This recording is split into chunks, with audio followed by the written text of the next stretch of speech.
What's up, guys, and welcome back to Red 5 Reviews. Today's episode is a book review for Star Wars Knight Errant, written by New York Times bestselling author John Jackson Miller, who, as most of you know, is no stranger to writing Star Wars. He has written Star Wars books such as The Lost Tribe of the Sith, and probably one of his most famous books, Star Wars Kenobi.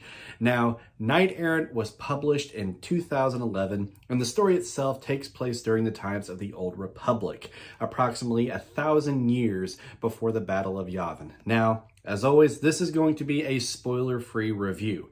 But with that said, guys, let's get started with a brief summary. In the midst of a war among the Sith, a lone Jedi Knight named Kara Holt is on a mission of her own to stop the Sith in their ongoing battle for power throughout the galaxy.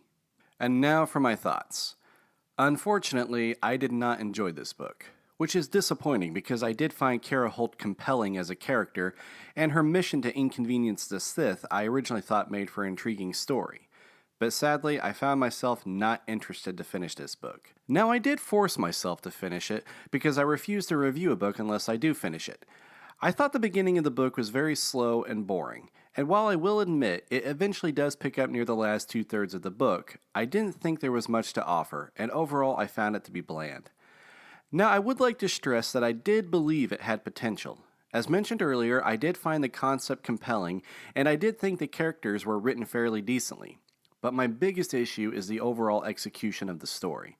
John Jackson Miller is a great writer and definitely knows how to write a Star Wars novel, but unfortunately, I was just not impressed with this one.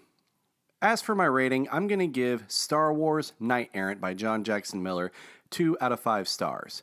And I would normally recommend skipping this book unless you want to read all of the books in the EU timeline. But for you collectors out there, I do recommend buying it, especially if you want to collect the whole EU. And I will add that the book does come with an excerpt from the Knight Errant comic, as well as an excerpt from the book Star Wars Deceived, which I will be getting to very soon.